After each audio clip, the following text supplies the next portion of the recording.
घर वापस जाने का समय हो गया। अनन्या अपना 13वां जन्मदिन मना रही थी। पूरे मोहल्ले को उसके जन्मदिन पर बुलाया गया था। उसके स्कूल के दोस्त भी वहां पर मौजूद थी। जल्द ही केक काटने का समय आ गया। जन्मदिन के गाने की आवाज गूंज उठी। पूरी मेज उपहारों से भरी हुई थी।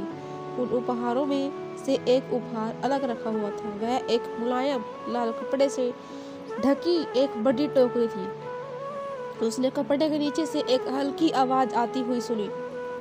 टोकरी के अंदर क्या था, यह देखने के लिए अनन्या ने कपड़ा हटा दिया। कपड़ा हटाते ही एक भौंकने की आवाज आई। यह एक छोटा डॉगी था। अनन्या का चेहरा खिल उठा। उसने कभी नहीं सोचा था कि इतने साल के बाद आज उसके जन्मदिन पर उसकी यह इच्छा पूरी हो जाएगी। उस दिन से अनन्या और सिम्बा हमेशा एक साथ हैं। 3 साल हवा की तरह उड़ गए और समय के साथ उनका बंधन भी मजबूत होता चला गया। उसके घूमने से लेकर खाने तक अनन्या ने सिम्बा की हर जरूरत को पूरा करने की जिम्मेदारी अपने ऊपर ले ली। अनन्या उसके बिना एक दिन भी रहने की कल्पना नहीं कर सकती थी और उसने कभी नहीं सोचा था कि उसे कभी दूर भी होना पड़ेगा, लेकिन किस्मत को कुछ और ही मंजूर था। अनन्या को अपने शहर से दूर एक प्रतिष्ठित स्कूल में दाखिला मिल गया था। हालांकि यह एक गर्व की बात थी, लेकिन वह जानती थी कि इसका मतलब है सिम्बा को छोड़कर जाना। उसने सिम्बा को अपने साथ ले जाने के लिए अपने माता पिता को समझाने की बहुत कोशिश की, लेकिन यह संभव नहीं था। असहाय और दिल टूट जाने पर सिम्बा ने रोते हुए अनन्या को विदाई दी, जो शायद यह अच्छी तरह जानता था कि वह अब लंबे समय तक वापस नहीं आएगी। कुछ महीने बीत जाने के बाद भी अनन्या अभी भी दुखी थी। एक दुर्भाग्यपूर्ण रात उसे अपने पिता का फोन आया।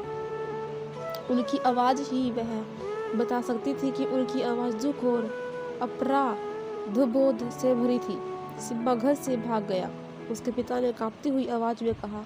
सिम्बा के मासूम चेहरे को याद करते ही वह बहुत दुखी हो गई। वह गहरी उदासी को बोझ तले दबाने लगी, जो हर गुजरते पल के साथ बढ़ती जा रही थी।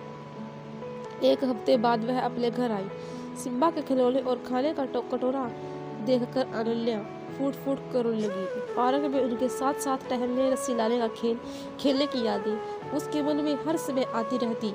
अपने मन को शांत करने के लिए उसने पार्क में टहलने जाने का फैसला किया। बाहर निकलते समय अनन्या ने सिम्बा का पट्टा अपने हाथ में पकड़ लिया। यह उसे करीब महसूस करने का उसके अपना तरीका था। पार्क में जाकर वह एक बेंच पर बैठ गई और दूसरों को उनके पालतू जानवरों के साथ टहलते हुए देखने लगी। वह अपनी यादों में इतनी खोई हुई थी कि उसने ध्यान ही नहीं दिया कि एक कुत्ता उसकी ओर दौड़ते हुए उसे देखकर अपनी पूंछ को हिलाते हुए और जीभ को बाहर लटकाते हुए आ रहा था। यही बता सकती थी कि वह कौन था। एक पल के लिए उसकी आंसुओं से भरी हुई आंखों ने उसके सामने से नजारे को धूमिल कर दिया था। फिर उसने उसे सुना। वह भौंक रहा था, अपनी भावनाओं को नियंत्रित करने में असमर्थ। सिम्बा उसकी गोद में कूद गया। कई दिनों से वह उसकी तलाश कर रहा था, उसकी गंध को खोजने की कोशिश कर रहा था। शायद उसने भी यही सोचा था कि वह अब उसे फिर कभी नहीं देख पाएगा, लेकिन वह वही था और उसका इंतजार कर रही थी। सिम्बा रियायते हुए उसका चेहरा चाटने लगा। ऐसा लग रहा था जैसे कि वह उससे आराम देने की कोशिश कर रहा हो। उसे संभालने में कुछ मिनट लगे। जैसे ही अनन्या ने उसका पट्टा बांधा, उसने सिर को हिलाया और अपनी पूंछ लहराई। इसका केवल एक ही मतलब था, यह घर वापस जाने का समय था।